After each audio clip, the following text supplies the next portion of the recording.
सुरुवातीला थोडासा उशीर झाला त्याबद्दल दिलगिरी व्यक्त करतो. मी लवकर आलो होतो, परंतु मला सांगण्यात आलं की थोडं आपण समोरच्या हॉटेलमध्ये थांबूया. आजच्या कार्यक्रमाच्या निमित्तानं आपल्या बँकेचे संस्थापक, चेअरमन, ज्यांनी खऱ्या अर्थाने आपली बँक नावारूपाला आणली आणि बघता बघता हे लावलेलं रोपटाज 25 वर्ष पूर्ण झाली. पुढं असाच 50 वर्षाचा सुवर्ण महोत्सवी अशा प्रकारचा कार्यक्रम त्या ठिकाणी होईल. त्या कार्यक्रमाच्या उपस्थित असणारे कांतीलालजी गुजर, तुकाराम भाऊ गुजर, संस्थापक अध्यक्ष, ज्यांनी आपल्याला सगळ्यांना ह्या कार्यक्रमाच्या करता बोलवलं, ते आता विद्यमान चेअरमन कांतीलाल गुजर, व्हाईस चेअरमन श्रीधर वालेकर, कार्यक्रमाला प्रमुख उपस्थितीत असणारे त्या मयूर कलाटे, संदीप पवार, संतोष बारणे, सतीश दरेकर, वर्षा जगताप, शहाजी रानवडे, विक्रांत लांडे, राजेंद्र साळुंके, संतोष बारणे, संदीप चिंचोडे, कैलास बारणे, सचिन वालेकर, ज्ञानेश्वर खानेकर, सर्व सभासद ज्यांचा आज आपण सत्कार केला ते सर्व सत्कारमूर्ती तानाजी सोनवणे, प्रतिभाताई, किरण गायकवाड, भास्कर काळोखे, पोपट बिरदवडे, राजेंद्र शेलार, बंधू भगिनींनो आणि माझ्या तरुण मित्रांनो, आपली पिंपरी चिंचवड सुरुवातीच्या काळामध्ये कशा प्रकारचं होतं आणि नंतर कसं बदलत गेलं हे जे आपण सगळेजण साक्षीदार आहोत. या आपल्या थेरगाव डांगे चौक परिसरातल्या प्रेरणा कोऑपरेटिव्ह बँकेच्या रौप्य महोत्सवी कार्यक्रमाची सांगता समारंभाच्या करता आपण उपस्थित आहोत. पिंपरी चिंचवडकरांची एक अर्थवाहिनी म्हणून प्रेरणा बँकेच्या प्रेरणेतून, सहकार्यातून गेल्या 25 वर्षामध्ये ह्या भागातल्या अनेक सहकाऱ्यांना, इथल्या नागरिकांना आपली आर्थिक प्रगती साधल्याचं आपण पाहतो. पिंपरी चिंचवड शहरामध्ये एक अग्रगण्य सक्षम बँक म्हणून आपल्या बँकेची स्वतंत्र ओळख निर्माण करण्यात आपली बँक निश्चितच यशस्वी झालेली आहे. तुकाराम भाऊ गुजर यांनी अतिशय योग्य अशा प्रकारचं आर्थिक नियोजन, सुरुवातीपासून कामातील शिस्तबद्धता, होतकरूंना करण्यात आलेला कर्ज पुरवठा, या बाबांच्या जोरावरच ह्या बँकेनं प्रगतीच्या वाटेवर त्यांनी नेऊन ठेवलेलं आहे. आज त्यांचा वारसा त्यांचे चिरंजीव कांतीलाल गुजर हे उत्तम पद्धतीनं पुढे नेत आहेत. प्रशासनाची कामाची त्यांना जाण आहे, अभ्यासवृत्ती, दूरदृष्टी, बदलत्या काळानुसार बँकेमध्ये हिताचे निर्णय घेण्याची त्यांची क्षमता, त्यामुळं बँकेची चौफेर अशा प्रकारची घोडदौड चालू आहे. 15 ब्रँचेस आहेत. माझ्या माहितीप्रमाणे 2 ब्रँचेस स्वतःच्या मालकीच्या जागेत आहेत आणि बाकीच्या भाड्याच्या जागेत आहेत. पण आता 25 वर्षात बँकेने स्वतःची खरं तर एक जागा, प्रशासकीय इमारत, मुख्य कार्यालय याकरता घ्यायला पाहिजे होती. मी आत्ताच तानाजी सोनवण्यांना म्हणालो, ते आपल्याच भोर तालुक्यातले जवळचेच आहेत बहुतेक जण. आजूबाजूच्या कोणी लोणी काळभोरचं, कोणी श्रीगोंद्याचं, कोणी भोरचं, असं जवळपासच्याच भागातले बहुतेक जण आहेत आणि ते सगळेजण चांगलं काम करतायत म्हणून बँक इथपर्यंत पोचली. मित्रांनो, मी आता राजकीय जीवनामध्ये काम करतो, सहकारी क्षेत्रामध्ये काम करतो. खूप वेगवेगळ्या बँका आज रस्ता तळाला गेल्यात, अडचणीत आल्या, परंतु काही बँका प्रेरणा कोऑपरेटिव्ह बँकेसारख्या चांगल्या पण चाललेल्या आहेत. आपल्या पण पिंपरी चिंचवडमध्ये तुम्हाला आठवत असेल, सुवर्ण, ती कुठली रे बँक, सेवा विकास बँक, सेवा विकास बँक ती अडचणीत आली. सुवर्णयुग बँक आगाशनीच्याकडे होती, ती अडचणीत आली. रुपी बँक ती अडचणीत आली. शिवाजीराव भोसले बँक ती अडचणीत आली. इतकी मोठी यादी आहे आणि नेमकं ह्या काहींच्या बँका चुकीच्या चालवतात. संचालक बोर्ड जबाबदार असेल, संबंधित लोक जबाबदार असतील, तरी देखील मग सगळ्याच सहकाराला बदनाम करण्याचा प्रयत्न त्या बाबतीमध्ये होतो. तसं होता कामा नये. काही बँका आपल्या पण पिंपरी चिंचवडमध्ये अनेक जण बँका त्या बाबतीमध्ये चालवतात. ज्ञानेश्वर लांडगे साहेब बँक चालवतात, तिकडं आपले भाऊंची तर बँक आपण बघतोच आहोत. बाबूराव बँक चालवतो, तसंच मला वाटतं विनोद बँक चालवतो. असे बरेच जण आहेत, खूप जणांची नावं घेता येतील. कारण मी नेहमी सांगतो आर्थिक संस्था बाबांनो चांगल्या चालवल्या पाहिजेत. काही काही जण माझ्याकडे अशा केसेस येतात की दादा आम्ही आमचे जे काही आम्हाला ग्रॅच्युटी मिळाली, फंड्स मिळालं, आमचे जे काही रिटायर झाल्यानंतर पैसे मिळाले ते सगळे आम्ही बँकेचा व्याजाचा दर चांगला होता म्हणून तिथं ठेवले आणि त्याच्यानंतर ती बँक अडचणीत आली. त्यांच्या मुलाबाळांच्या लग्न कार्याला आता पैसे नाही आहेत, अशा प्रकारची काहींची अवस्था आहे. त्याच्यामुळे तुम्ही सुज्ञ नागरिक आहात, मला पण तुम्हाला विनंती करायची की नागरिकांनी नुसतं बँकेमध्ये पैसे ठेवताना दहा विचार करावा की ते संचालक बोर्ड कसं आहे. राष्ट्रीयकृत बँकेत पैसे ठेवायला काहीच अडचण नाही, तिथं पैसे अडचणीत आले तर सरकार त्याच्या पाठीशी उभं राहतं. पण सहकारी बँकांच्या मध्ये पैसे ठेवत असताना आम्ही त्याच्यामध्ये आता 5 लाखापर्यंत विम्याचं संरक्षण दिलंय. लवकरच आम्ही 1 लाखापर्यंत पतसंस्थेला पण विम्याचं संरक्षण देण्याचं आमचं काम चाललेलं आहे. त्याचबरोबर आमचा हाही प्रयत्न चाललेला आहे की कुठल्याही परिस्थितीमध्ये बँकांना शिस्त लागण्याच्या करता काही नवीन बंधनं त्यांच्यावर लादायची. आपलेच दिलीप वळसे पाटील साहेब सहकार मंत्री आहेत, आपल्याच जिल्ह्यातले आहेत, आंबेगावचे आहेत. आणि मधी माझ्याकडे ज्यावेळेस Kantilal Gujar, Shridhar Walekar chairman vice chairman दोघं जण आले होते मागे, असाच मी इथं कार्यक्रमाला आलो होतो, पिंपरी चिंचवडमध्ये माझे कार्यक्रम होते. आणि ते म्हणले की दादा प्रेरणा कोऑपरेटिव्ह बँकेच्या रौप्य महोत्सव वर्ष सांगता समारंभ आम्हाला घ्यायचा आहे. मी त्यांना म्हणलं की मी आज आहे रविवारी, सकाळी मी 9ला येतो मुंबईवरून, कारण 10ला माझं ऑलिम्पिक भवनचं उद्घाटन भूमिपूजन आहे. त्याच्यानंतर माझं एक युवकांचा महाराष्ट्रातला राष्ट्रवादीचा मेळावा आहे. त्याच्यानंतर अजून बरेच कार्यक्रम आहेत. शेवट मी सुनील टिंगरेंच्या मतदारसंघामध्ये शेवटचा एक मोठा कार्यक्रम घेतलेला आणि मग पांडुरंग खेसेच्याकडं जाऊन तिथं राखीव ठेवलेलं आणि त्यानंतर मी मुंबईला जाणार. आज एकदम पॅक होतं. मग त्यांना मी सांगितलं की सकाळी लवकर घ्यावं लागेल. कितीला म्हणलं घ्या 9ला. जरा दोघांनी एकमेकाच्या तोंडाकडे बघितलं. पण नंतर श्रीधर वालेकर म्हणले व्हाईस चेअरमन काय नाही, कांतीलाल आपण घेऊ, बघू तरी घेऊ काय होतंय ते. आता बरेच जण सूर्यमुखी आहेत ते अजून यायचेत. वालेकरांनी त्यांच्या चिरंजीवांना काहींना बोलवायला पाठवलं होतं. वा पुढं आलो. हे काय आलोच 5 मिनिटात आलो. अजून काही जण येत आहेत, ठीक आहे. परंतु मला का कुणा एक सवय लागलेली, सकाळी लवकर उठायचं, मी विकास कामाला सुरुवात करायची, लोकांचे प्रश्न सोडवायला सुरुवात करायची, अशा पद्धतीची सवय लागली. ती आता जायचा प्रश्न येत नाही, कारण आपल्या मराठीमध्ये म्हणतात जित्याची खोड मेल्याशिवाय जात नसते. पण त्याच्यामुळं ह्याचा अतिशय त्रास नानाला, अजितला, संतोषला, ह्या सगळ्यांना होतो. ते रात्रीच घरातल्यांना सांगतात हे बाबा ती बाबा यायचं आहे, उद्या पहाटे उठो. घरच्या बायका माणसांनाही कळत नाही, आयला ही कधी नव्हे ते पहाटे कसं काय उठायला लागलाय. मित्रांनो गमतीचा भाग जाऊ द्या. परंतु ह्या बँकेचं मी थोडीशी माहिती घेत होतो. आमच्या तानाजी सोनवणेकडनं, श्रीधर वालेकरांच्याकडनं, कांतीलालजींनी बोलत असताना बऱ्याच गोष्टीला हात घालण्याचा प्रयत्न त्या बाबतीमध्ये केला. परंतु ही एक बँक, या प्रेरणा बँकेने नैसर्गिक आपत्तीत समाजाला नेहमीच मदतीचा हात दिला. मी अनेक वर्ष, माझाही तुमचा संबंध आला जवळपास त्याला आता 33 वर्ष झाली असतील. 91ला मी तुमचा खासदारकीचा उमेदवार होतो आणि त्यावेळेसपासून ह्या सगळ्यांचा संबंध आला. काही जण आता हयात नाहीत, पण मी त्यांना सगळ्यांना भावपूर्ण श्रद्धांजली अर्पण करतो. पण तेव्हापासून तुकाराम भाऊंचा आणि माझा संबंध आला आणि ते शिक्षण संस्था चालवणं, पतसंस्था चालवणं, बँक चालवणं, अशा सगळ्यामध्ये त्यांना नेहमी रस असायचा, आवड असायची. आणि आवड असल्याशिवाय मित्रांनो हे होत नाही. परंतु कधी कधी एखादा आजार ध्यानीमनी नसताना देखील आपल्यावर ओढवतो.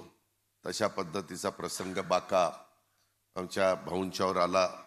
बारामतीच्या परिसरात असताना आमच्या किरण गुजरच्याच बंधूंनी त्यांना ॲडमिट करणं, बाकीच्या गोष्टी करणं हे त्या बाबतीमध्ये केलेलं आहे. बँके प्रगतीसाठी झटणाऱ्यांचा अनेकांचा इथं तुमच्या सगळ्यांच्या साक्षीने सत्कार केला, त्यांचंही मी अभिनंदन करतो. आपल्या सर्वांच्या वतीनं त्यांना शुभेच्छा देतो.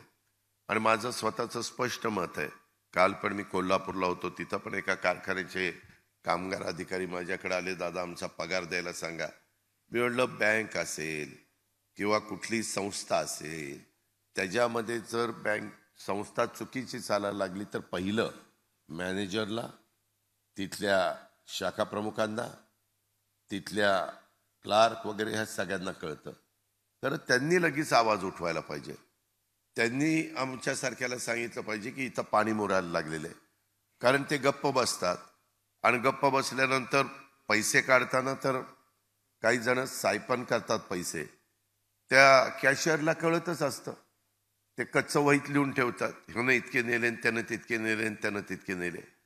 असं अजिबात होता कामा नये. मग संस्था अडचणीत आल्यानंतर तुम्ही जे अधिकारी कर्मचारी काही जण आहात त्यांचा मुलाबाळांचा प्रश्न निर्माण होतो, तुमच्या पुढच्या सगळ्या आयुष्याचा प्रश्न त्याच्यातनं निर्माण होतो.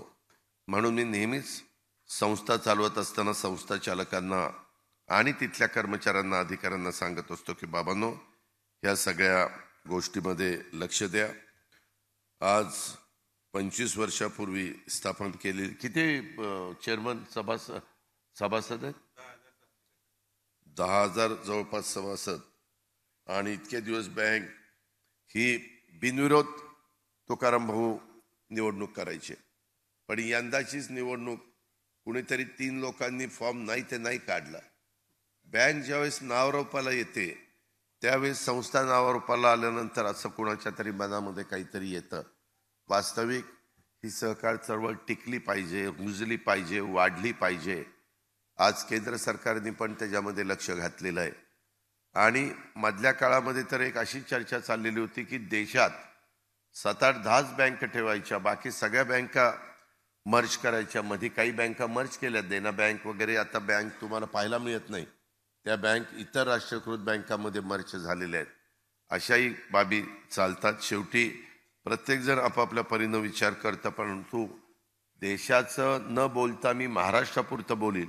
महाराष्ट्रामध्ये सहकारी चळवळीच्या माध्यमातून ज्या संस्था उभ्या राहिल्यात त्या इतक्या मोठ्या संख्येच्या आहेत की त्याच्यात काही लाख कोटी रुपये हे वेगवेगळ्या घटकाचे तिथं अडकलेले आहेत.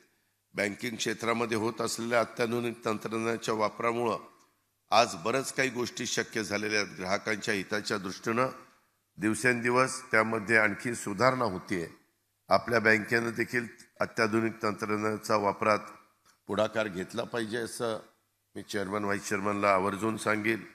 पूर्वीचे बँकांचे व्यवहार खातेवहीच्या माध्यमातून पार पाडायचे, त्याच्यानंतर संगणकाचं युग आलं, इंटरनेटचा वापर वाढला. डिमांड ड्राफ्ट असेल किंवा धनादेश इंटरनेट बँकिंग असेल, त्यानंतर मोबाईल बँकिंग या क्षेत्रात कामाचं स्वरूप अंतर्बाह्य बदलून गेलेलं आहे. आणि UPI असेल, दैनंदिन आर्थिक व्यवहाराच्या करता देखील त्याचा वापर वाढलेला आहे. ह्या सुविधेमुळं ॲपच्या माध्यमातून कोणत्याही बँकेतून खात्यातून दुसऱ्या खात्यात पैसे पाठवणं किंवा स्वीकारणं हे अतिशय सोपं झालेलं आहे. UPIमुळं बिलं भरणं, खरेदी करणं, कॅश पेमेंट करणं ह्या सुविधा एका क्लिकवर आपल्याला देता येतात. आणि म्हणून गतिमान आणि सुरक्षित UPI व्यवहाराच्यासाठी केंद्र सरकारने जाणीवपूर्वक एक यंत्रणा उभारलेली आहे. तसंच या व्यवहारांना प्रोत्साहन देण्यासाठी UPI व्यवहारावर कोणतेही शुल्क आकारण्यात येत नाही. त्यामुळे या यंत्रणेचा जास्तीत जास्त प्रचार प्रसार आपण सगळ्यांनी केला पाहिजे, अशा प्रकारची माझी आपल्याला विनंती आहे. आत्तापर्यंत माझ्या माहितीप्रमाणे आलेल्या अनुभवाच्या आधारे आपल्या रिझर्व्ह बँक ऑफ इंडियानी 1 जानेवारी 2024 पासून UPI सेवेमध्ये काही मूलभूत बदल केलेले आहेत. बँकेने त्या बदलांची माहिती ही आपल्या ग्राहकांना दिली पाहिजे. माझी तर सोनवण्यांना सूचना आहे, आमचे चेअरमन त्यांना सूचना आहे कांतीलाल आणि श्रीधर वालेकरांना की तुमच्या स्टाफला पण मधून अधून ट्रेनिंग देणं, नवीन काय गोष्टी आलेल्या आहेत त्याची माहिती करून देणं. इव्हन आमचे चीफ एक्झिक्युटिव्ह ऑफिसर यांनी पण त्याच्यामध्ये लक्ष ठेवणं आणि त्या नवीन नवीन गोष्टी आत्मसात करणं हे देखील तितकंच जरुरीचं आहे. मागे बँकेने आत्तापर्यंत डिपॉझिटच्या मानाने एकूण व्यवसाय मोठ्या प्रमाणावर आहे. पुढील 3 वर्षात ठेवी 700 कोटीपेक्षा अधिक आणि एकूण व्यवसाय 1200 कोटीपर्यंत नेण्याचा त्यांचा संकल्प आहे. त्याकरता मी संचालक बोर्डाला हा संकल्प त्यांनी गाठावा म्हणून शुभेच्छा देईल. अधिकारी आणि कर्मचाऱ्यांना पण त्यांनी त्याच्याबद्दल सगळ्यांना सहकार्याची भूमिका घ्यावी. कोणत्याही बँकेचं संचालक पद हे अत्यंत जबाबदारीचं पद आहे. या पदावरून काम करताना ग्राहकांच्या हिताचे, ग्राहकांच्या दृष्टीनं महत्त्वाचे निर्णय घ्यावे लागतात, योजना आखाव्या लागतात. सर्वसामान्यांच्या आर्थिक सामाजिक प्रगतीमध्ये तुम्हाला हातभार लावावा लागतो. संचालकांनी बँकेच्या प्रगतीसाठी जिल्ह्यातले शेतकरी, कष्टकरी, सभासद, ठेवीदार, महिला, विद्यार्थी, कर्जदारांच्या आर्थिक उन्नतीसाठी कायम प्रयत्नशील राहिलं पाहिजे. इव्हन आपण शहरी भागामध्ये राहतो, शहरामध्ये देखील कुठं व्यवहार झाला आणि कुणी कोणाची जमीन विकली तर ज्यांनी विकलेली त्याच्याकडे पैसा येतो, लगेच बँकेच्या लोकांनी तिथं जाऊन बाबा तुम्ही आमच्या इथं डिपॉझिट ठेवा, अशा प्रकारचं एक आपलेपणाचं दृष्टिकोन त्या बाबतीमध्ये दाखवला पाहिजे. अशातनं ठेवी वाढायला खूप मदत होते. आम्ही तर अनेकदा शाखांना सांगत असतो. मी आता नाही आहे पुणे जिल्हा मध्यवर्ती सहकारी बँकेत, मी माझा व्याप वाढलेला असल्यामुळे कुठल्याही सहकारी संस्थेमध्ये आता राहायचं नाही अशा पद्धतीचा निर्णय घेतला आणि मध्ये मी आलो होतो निवडून, पण मी तिथला राजीनामा दिला आणि तिथं दुसऱ्याला तिथं बिनविरोध देण्याचं काम केलं. कारण आपल्याला सहकारी संस्थेमध्ये काम करत असताना तिथं वेळ देता येत असेल तरच त्या संस्थेमध्ये जावं. मित्रांनो, मी आत्ताच काहींशी बोलत होतो. एक शुगर फॅक्टरी आहे सोलापूर जिल्ह्यात, त्या संचालक बोर्डाने दिलेल्या पैशाचा विनियोग नीट न केल्यामुळं बँकेने त्यांना आता FIR दाखल केलेली आहे. जर त्याच्यातून नीट मार्ग नाही निघाला तर कदाचित त्यांना अटक देखील होऊ शकते. कितीतरी बँकांचं संचालक बोर्ड हे अटक झालेलं आहे, चुकीचं काम केलं त्याबद्दल. मी कुणाला भीती दाखवतो अशातला भाग नाही, परंतु मला प्रेरणा कोऑपरेटिव्ह बँकेच्या सगळ्या संचालक बोर्डाला सांगायचं आहे की ज्या पद्धतीनं भाऊंनी बँक सांभाळली, वाढवली, त्याच्यामध्ये सभासदांच्या मध्ये एक विश्वास निर्माण केला, त्याला कुठेही तडा जाऊन न देण्याचं काम हे ह्या नवीन संचालक बोर्डाने केलं पाहिजे. त्याच्यामध्ये कुठलीही अडचण येऊन देता कामा नये अशा प्रकारची पण कांतीलाल गुजर आणि आमच्या श्रीधर वालेकर यांना आणि त्यांच्या सगळ्या संचालक बोर्डाला विनंती करतो. उद्याच्याला जर काही संचालकांनी सह्या केल्या आणि त्याच्यातनं काही चुकलं तर संचालक म्हणतील मी सही केली म्हणजे तुम्ही पण त्याच्यामध्ये जबाबदार आहात. त्याच्यावर महिला असतील, पुरुष असतील, त्यांनी फार विचारपूर्वक या सगळ्या गोष्टी शिकल्या पाहिजेत, आत्मसात केल्या पाहिजेत. त्याच्यामध्ये नुसतंच येऊन बसायचं आणि काही डायरेक्टरना विचारायचं डिपॉझिट किती आहे तर त्याने इकडे तिकडे बघायचं, किती वाटप आहे त्याने खालीवर बघायचं. असलं करू नका. असं असेल तर बँकेत डायरेक्टर म्हणून जाऊ नका. बँकेत साधारण डिपॉझिट किती आहे, वाटप किती आहे, NPA किती आहे, त्याच्या संदर्भामध्ये आपली सभासदांची संख्या किती आहे, आपल्या इथं अधिकारी आणि कर्मचाऱ्यांची संख्या किती आहे, ब्रँचेस किती आहेत. आता तुमचं महाराष्ट्र कार्यक्षेत्र झालेलं आहे, पूर्ण महाराष्ट्र, तेही माहिती पाहिजे. नाहीतर काही संचालकांना अरे तुझं कार्यक्षेत्र कसलं कार्यक्षेत्र, अरे तुझ्या बँकेचं कार्यक्षेत्र काही माहीत नसतं. मात्र मिरवायचं मी बँकेचा डायरेक्टर, त्या पत्रिकेत लिहायचं प्रेषक संचालक प्रेरणा कोऑपरेटिव्ह बँक लिमिटेड. असं म्हणजे काही करू नका. तुम्ही म्हणाला याला ही 25ची सांगता समारंभ करायला आलाय का आमची बिन पाण्याने करायला आलाय, तर तसं काही नाही आहे. माझे विचार स्पष्ट असतात. चांगलं काम करा, चांगल्या पद्धतीनं लोकांना सर्व्हिस, ह्याच्यात सर्व्हिस पण खूप महत्त्वाची असते. आणि त्याच्यामुळं मला सांगायचं आहे, तुकाराम भाऊंनी हे जे काही सगळं निर्माण केलेलं आहे ती प्रेरणा बँकेची घोडदौड पुढेही अशाच प्रकारचे सुरू राहिली पाहिजे अशी माझी अपेक्षा आहे. त्याकरता मी तुम्हाला शुभेच्छा देतो. नवनवीन संकल्पना, तंत्रज्ञानाचा वापर आणि ग्राहकाचं हित डोळ्यासमोर ठेवूनच बँकेने वाटचाल करावी अशी माझी एक सहकारातला कार्यकर्ता या नात्याने अपेक्षा आहे.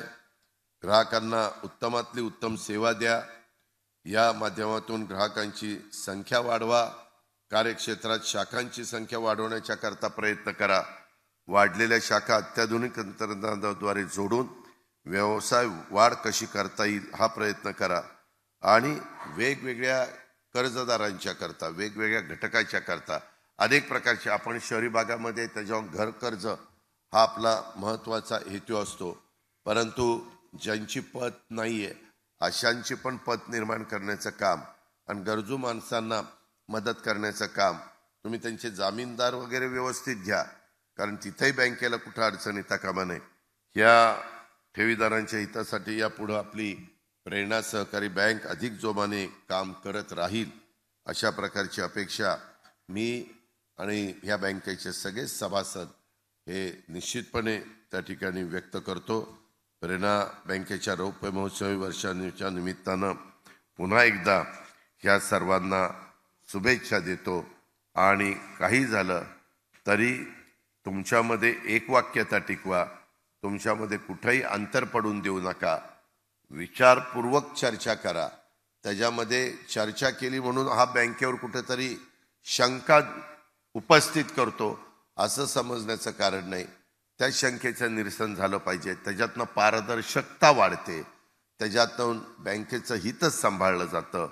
ही आठवण, ही अपेक्षा निश्चितपणे चेअरमन, व्हाईस चेअरमन आणि त्यांच्या संचालक बोर्डाने ठेवावी.